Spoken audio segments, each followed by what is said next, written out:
32페이지 제가 읽겠습니다. 잠언 20장은 먼저 우매자들의 악행을 지적합니다. 그들은 독주를 가까이 하며 왕을 노하게 하고 다툼을 일으킵니다. 반면에 지혜로운 자들은 우매자들의 악행 앞에 지혜롭게 처신하기 위해서 냉철한 판단과 깊은 통찰로 오직 하나님만을 잘 섬기는 중성스러운 신하와 같습니다. 왜냐하면 하나님께서는 한결같지 않은 자를 미워하시기 때문입니다. 그러므로 여호와를 경외하는 자는 모든 걸음을 인도하시는 하나님만을 신뢰할 수 있어야 합니다. 우매자들이 악을 행할지라도 악을 악으로 갚으려 하지 않고 오직 하나님의 구원하심을 기다릴 수 있어야 합니다. 하나님은 한결같지 않은 자, 속이는 저울을 싫어하시며 악을 준엄하게 치리하십니다. 그러므로 악을 버리는 것이 지혜입니다.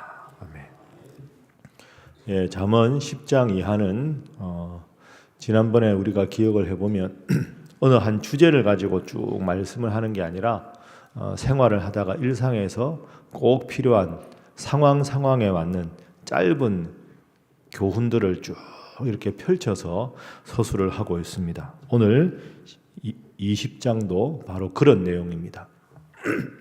세 가지 기도 제목을 우리가 함께 나누겠습니다. 먼저 술을 가까이 하지 않게 하소서 하는 것이 오늘 본문의 첫 번째 교훈입니다.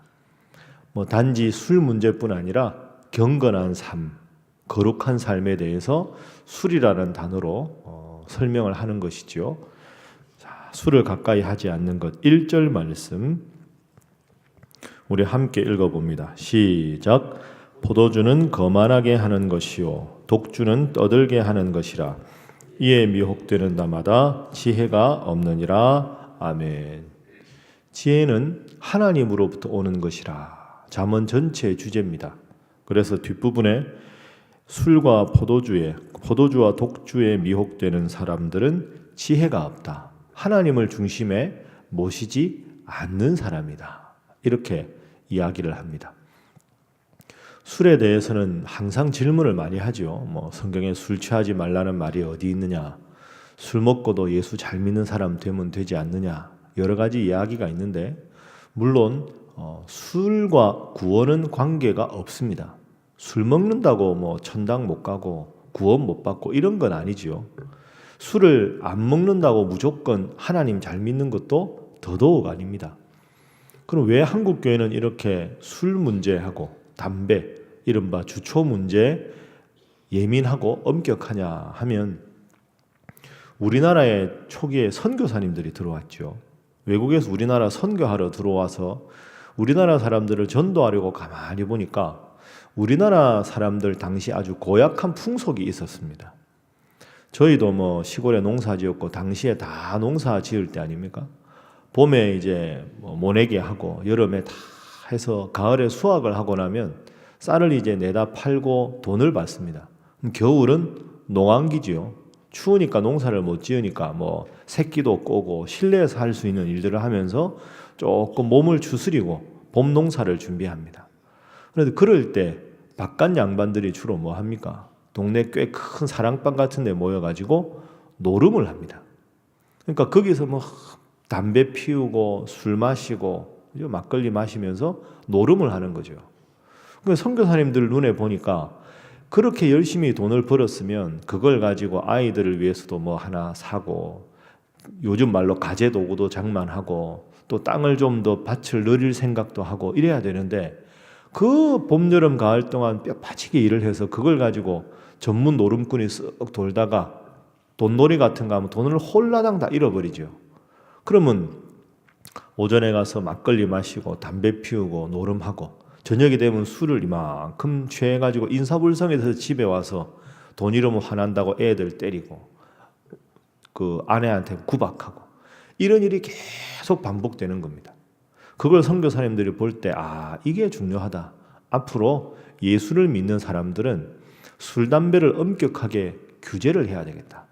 그렇게 규제를 하면 집에서 겨울에 시간이 있을 때 부부 금술도 좋아질 것이고 아이들 때리는 일도 없어질 것이고 또 집안이 점점 넉넉해질 수가 있겠다. 그래서 술을 먹는다, 담배를 피운다, 나아가서 도박을 한다.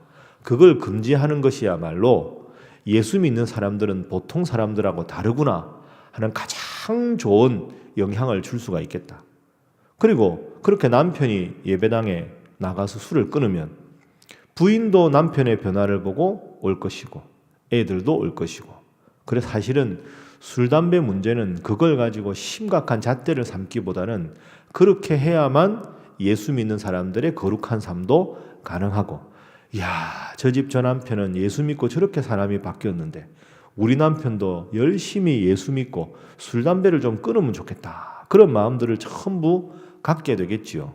그러다 보니까 술, 담배를 하지 않는 것이 경건의 지표가 된 것이죠. 저는 이게 나름대로 좋은 전통이라고 생각합니다. 그럼 요즘 들어서는 이 술, 담배를 어떻게 해석할 수 있느냐? 당시에는 그렇더라도 이건 잠언에서 거듭 말하는 우선순위의 문제입니다. 여러분 아시는 분 중에서 뭐 술 먹어도 나는 주일날 교회 가서 아무 문제 없다 이렇게 호기 있게 말씀하시고 담배에 대해서 그런 분들이 있습니다. 술, 담배 한다고 천국 못 가는 건 거듭 말씀드리지만 아닙니다. 그러나 왜 교회에서는 술, 담배를 하지 말라고 할까요?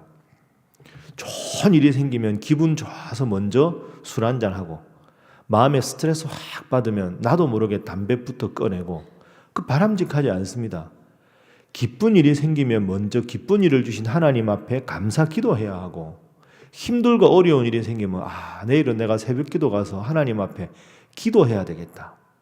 인생의 모든 일을 주관하시는 하나님 앞에 기쁠 때도 먼저 하나님께, 슬플 때도 하나님께, 항상 일상의 1순위가 하나님이 되어야 하는데 술, 담배를 가까이 하다 보면 이게 중독성이 있으니까 하나님보다 먼저 술에 의존하게 되고 하나님보다 담배에 의존하게 되고, 그런 생활이 자꾸 반복되고 중복되면 믿음 생활에 도움이 되겠습니까? 안 되겠습니까?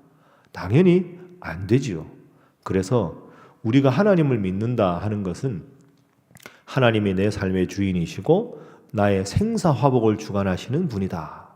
그 의미를 항상 간직하는데 그 의미를 자꾸 빼앗아가려고 하는 가장 강력한 유혹의 무기가 술과 담배이기 때문에 교회에서는 술, 담배는 하지 않는 것이 좋다. 왜? 믿음의 덕을 위해서. 그래서 늘 제가 자주 인용하는 고린도전서 10장 23절에 모든 것이 가하나 모든 것이 유익한 것이 아니요 모든 것이 가하나 모든 것이 덕을 세우는 것이 아니라 꼭 기억하시고, 술, 담배뿐 아니라 항상 삶의 1순위에 주님을 중심에 두시고 주님 중심의 삶, 거룩한 삶 살아가는 여러분 모두가 되시기를 주님 이름으로 축복합니다. 자, 두 번째는 거듭 계속되는 주제입니다. 다툼이 없는 화목한 자가 되게 하소서 하는 것이 20장의 두 번째 기도 제목입니다. 다투지 않는, 다툼이 없는 화목해 하는 자. 자, 우리 3절 말씀 함께 한번 읽어보겠습니다. 시작. 다툼을 멀리하는 것이 사람에게 영광이거늘 미련한 자마다 다툼을 일으키느니라. 아멘. 미련한 자는 지혜로운 자의 반대말입니다. 하나님을 중심에 모신 자, 지혜로운 자. 내 삶의 중심이 나라고 여기는 자, 미련한 자. 다툼을 멀리하는 것이 사람에게 영광이다 하는 것은 어떻게 생각하면 다툼이 있는 자리에 우리가 가서 화해를 하고 사랑을 선포하고 다툼을 없애는 게 더 적극적인 신앙인이 아닌가. 맞습니다. 그걸 배격하는 말씀이 아니고 예를 한번 들어보죠. 여름에 비가 많이 옵니다. 비가 많이 오는 거 소나기라고 하지 않습니까? 소나기는 어떻게 피해야 됩니까? 실내에 들어가야 됩니다. 그런데 내가 꽤 좋은 성능의 우산이 있다고 야, 내가 이 우산을 새로 샀는데 아무리 비가 와도 내가 한번 안 젖어 봐야 되겠다 하고 소나기 그렇게 내리는데 한두 시간 우산 쓰고 다니는 사람은 훌륭한 사람이 아닙니다. 어리석은 사람이지요. 비가 억수같이 올 때는 실내에 잠시 쉬고 있다가 비가 그치면 나가는 게 지혜로운 거지. 그렇게 비가 많이 오는데 우산 좋은 거 샀다고 나가서 우산 쓰는 것은 호기로운 행동이지 지혜로운 행동은 아닙니다. 그런 뜻에서 이 3절 말씀은 계속 다툼이 일어나는 자리에 내가 그 다툼을 종식시킬 수 있을 때는 그리하되 그럴 수 없는 환경에서 나의 영적인 삶까지 하나님 중심의 삶이 위협받는 상황이 계속 된다면 그런 자리는 조용히 물리치고 피하는 것이 낫다. 이런 말씀이죠. 신약의 말씀을 예를 들어보면 이단에 빠진 사람들은 한두 번 경계하고 멀리하라 이런 말씀이 있습니다. 이단에 빠진 사람 배격하고 그를 하나님께로 인도해야지요. 그 노력을 하지 말라는 게 아니고 예를 들어서 여러분이 신천지에 빠진 사람이 있다. 아무리 눈물로 경계해도 안 된다. 그럼 여러분 계속 권하는 것이 바람직하지 않습니다. 포기하라는 게 아니고 그 사람들이 자꾸 신천지에서 나오라고 하면 나오라고 하는 사람들의 논리를 되받아치는 논리를 계속 개발하니까 끊임없이 그렇게 하기보다는 이건 내 힘으로 안 되는구나 하고 딱 접고 이 일에 가장 전문가인 분들한테 조언을 얻어서 그분들과 함께 지혜롭게 해결하는 것이 지혜로운 거지요. 호기로운 것과 지혜로운 것은 다릅니다.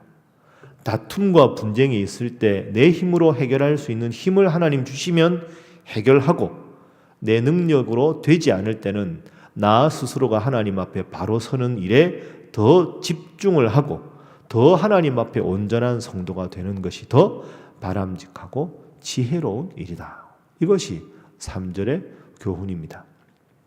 그래서 여러분 모두는 스폰지 성도가 되십시오. 우리 목회자가 쓴 책 중에 하나가 스폰지 목회라는 게 있습니다. 뭐든지 빨아들이는 게 스폰지 아닙니까? 그러니까 여러분들은 스폰지 같은 성도.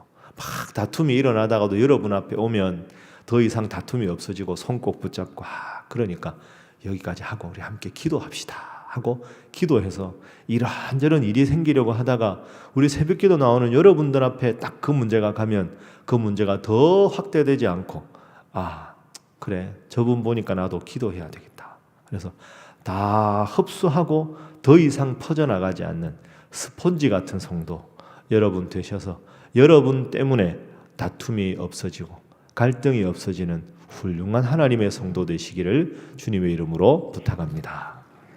자, 이제 마지막 세 번째는 신실하고 성실한 성도가 되게 하소서 하는 것이 본문의 교훈입니다. 성실하고 신실한 성도 오늘 곳곳에 등장합니다. 먼저 우리 4절 말씀 함께 읽습니다. 시작. 게으른 자는 가을에 밭갈지 아니하나니 그러므로 거둘 때에는 구걸할지라도 얻지 못하리라. 아멘. 게으른 자는 가을에 밭갈지 않는다. 거둘 때는 구걸해도 자기 수확물이 없으니까 구걸할 수밖에 없는 거지요. 이스라엘은 우리와 달라서 가을에 밭을 갈고 씨를 뿌립니다. 우리나라 달력으로 하면 10월이나 11월에 씨를 뿌리고 이듬해 4월이나 5월에 추수를 합니다. 가을에 씨 뿌리고 봄에 수확을 하니까 우리하고는 정반대가 되는 거죠. 성실한 자에 대한 격려 그리고 게으른 자에 대한 경책 이게 잠언에 또 자주 등장합니다. 예를 들어서 7절 말씀에 온전하게 행하는 자가 의인이라.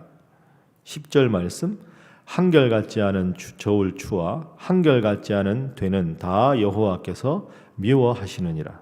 13절 너는 잠자기를 좋아하지 말라. 내가 빈궁하게 될까 두려우니라. 내 눈을 뜨라. 그리하면 양식이 족하리라. 19절 두루다니며 한담하는 자는 남의 비밀을 누설하나니 입술을 벌린 자를 사귀지 말지니라. 그렇습니다. 성실한 자, 신실한 자가 되라. 새벽기도 나오는 분들은 다 성실하신 분들이죠. 여러분 평생 하나님께서 여러분에게 힘을 주셔서 하나님 앞에 성실하게 나와 기도하시는 여러분 모두가 되시기를 바랍니다. 그래서 지금까지 우리가 읽은 잠언 말씀에 비슷한 단어가 많이 나옵니다. 오늘 성실과 더불어서 제가 말씀드렸죠. 하나님 중심으로 살아가는 사람은 지혜로운 사람이라. 근데 지혜로운 사람은 하나님 주신 일에 오늘 본문처럼 성실한 사람이다. 근데 하나님께서 주시지 않은 일에 대해서는 하나님의 은혜를 구하는 사람이다. 그 은혜와 성실은 배치되는 게 아니라 하나님의 뜻을 깨달았을 때는 최선을 다해서 성실하고, 하나님께서 허락하지 않은 일에 대해서, 내 능력이 닿지 않는 일에 대해서는 은혜를 구하는 자다. 그리고 그런 자는 항상 내 능력으로 할 수 있는 일과 할 수 없는 일을 구분하고, 할 수 있는 일은 성실하게, 할 수 없는 일은 은혜를 구하기 때문에 겸손한 자가 된다. 그래서 지혜, 성실, 신실, 겸손, 이 네 가지가 잠언 전체의 동의어다. 여러분 이렇게 생각하십시오. 그래서 크리스마스 지나고 오늘 새벽은 월요일 좀 같지 않습니까? 이게 어제 주일인가 월요일인가, 그 화요일 날 이렇게 새벽에 오시는 게 쉽지 않은데 여러분 참 성실하십니다. 하나님 앞에 늘 때를 따라 나와서 기도하고 하나님의 지혜를 구하고 겸손하게, 신실하게, 성실하게 하나님 잘 믿으셔서 하나님께서 여러분 마음의 주인 되어 주셔서 여러분의 인생과 여러분의 가족들과 여러분의 기도 제목마다 형통의 복으로, 은혜의 복으로 함께 하시기를 주님 이름으로 축복합니다. 자, 함께 기도하겠습니다. 이 시간 세 가지 제목으로 하나님, 항상 거룩하고 경건한 삶을 살아가며 다투지 않고 화목하며 정직하고 성실한 하나님의 사람이 되게 하여 주옵소서. 기도하시고, 오늘이 벌써 12월 26일입니다. 닷새 남은 올 한 해 매일 새벽마다 하나님 앞에 회개할 것 회개하고 결단할 것 결단할 수 있도록 위해서 기도하시고, 우리 노 선교사님 위해서, 진 선교사님 위해서, 해외 각 지역에서 선교하시는 선교사님들과 특별히 우리 이원재 선교사님의 선교지 케냐와 그리고 노명섭 선교사님 선교지인 우리 파키스탄의 선교사님들 계시지 않지만 그곳의 모든 일을 하나님 친히 주관하시고 모든 도움의 손길 주셔서 이렇게 한국에 나와 계시지만 모든 일이 잘 사역에 진행될 수 있도록 기도하시고, 여러분 각자 위해서 하나님 앞에 기도하겠습니다. 함께 기도합니다. 주여 믿습니다.